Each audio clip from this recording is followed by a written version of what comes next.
نحمده ونصلي على رسوله الكريم اما بعد فاعوذ باللہ من الشیطان الرجیم بسم اللہ الرحمن الرحیم۔ جی ہاں، آج قرآن پاک سے کون سا قصہ سننا ہے؟ یہ سلسلہ ہے، ایک قصہ ہے قرآن سے۔ آج کس مبارک قصے کی بات ہوگی؟ آج وہ قصہ ہم ڈسکس کریں گے جو قرآن پاک کی اس صورت میں ہے جو ہم کئی بار سن چکے ہیں۔ جی ہاں، آج بات ہوگی اصحاب فیل اور لشکر، یہی آج کا ہمارا موضوع ہے۔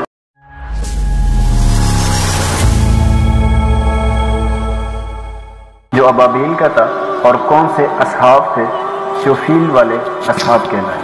آئیے اس واقعے کو غور سے سنیے۔ یمن اور حبشہ کا بادشاہ ابرہہ تھا۔ اس نے شہر صنعا میں ایک گرجا گھر بنایا ہوا تھا۔ اس کی خواہش تھی کہ مکہ مکرمہ حج پر جانے والے مکہ کی بجائے اس گرجا گھر میں آئے اور اس گرجا گھر کا طواف کرے اور یہی حج کا سما بنے، یہی حج کا میلہ ہوا کرے۔ عرب قریشوں کو یہ بات بہت ہی شارک گزری، بڑی گراں گزری کہ کوئی مکہ پاک کو چھوڑ کر کہیں اور حج کیسے کرے، یہ کیسے ہو سکتا ہے۔ چنانچہ قریش کے قبیلے بنو کنانہ کے ایک شخص نے آپے سے باہر ہو کر صنعا کا سفر کیا۔ ابرہہ کے گھر میں داخل ہو کر گندگی کر دی اور اس کے در و دیوار کو نجاست سے آلودہ کر ڈالا۔ اس کے اس حرکت پر بادشاہ کو بڑا پیش آیا اور اس نے کعبہ مکرمہ کو ڈھانے کی قسم کھائی اور اس ارادے سے اپنا لشکر لے کر روانہ ہو گیا۔ اور اس لشکر میں بہت سارے ہاتھی بھی تھے۔ ان کا ایک پیشرو تھا، یعنی ان ہاتھیوں کا ایک جو لیڈر ہوتا ہے، ایک کوہ پہ کراں تھا، مطلب یعنی کہ وہ بہت ہی بڑا مضبوط اور بہت ہی بڑا اس کا وہ سایہ تھا، اور اس کا نام محمود تھا۔ اب ابرہہ نے اپنی فوج لے کر مکہ مکرمہ پر چڑھائی کر دی اور اہل مکہ کے سب جانوروں کو اپنے قبضے میں لے لیا۔ اس میں حضرت عبد المطلب کے اونٹ بھی تھے۔ یہ وہی عبد المطلب ہے جو آقا علیہ الصلوۃ والسلام کے دادا بھی تھے، خانہ کعبہ کے متولی اور اہل مکہ کے سردار بھی تھے۔ یہ بہت ہی رعبدار اور بہت ہی عظیم شخصیت کے مالک تھے۔ یہ ابرہہ کے پاس آئے۔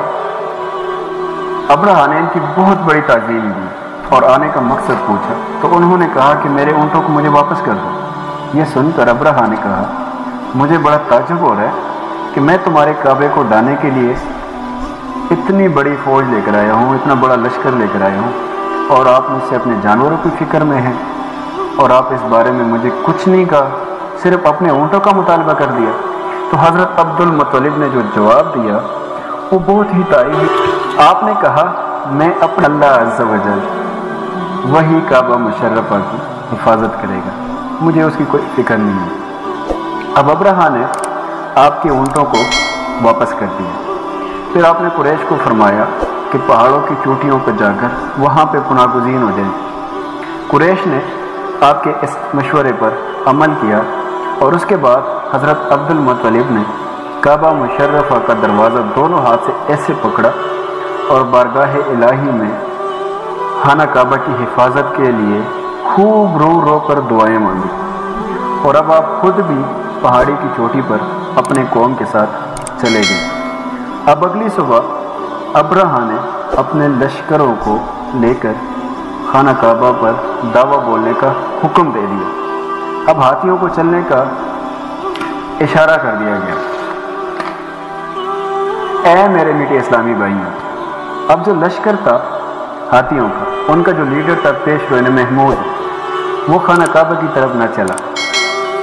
جس طرف اس کو چلاتے تھے، جس سائڈ پہ اس کو چلاتے تھے وہ چلنے لگ جاتا تھا، لیکن جیسے ہی خانہ کعبہ کی طرف اس کا منہ کرتے تھے وہ ادھر ہی رک جاتا تھا، ادھر ہی بیٹھ جاتا۔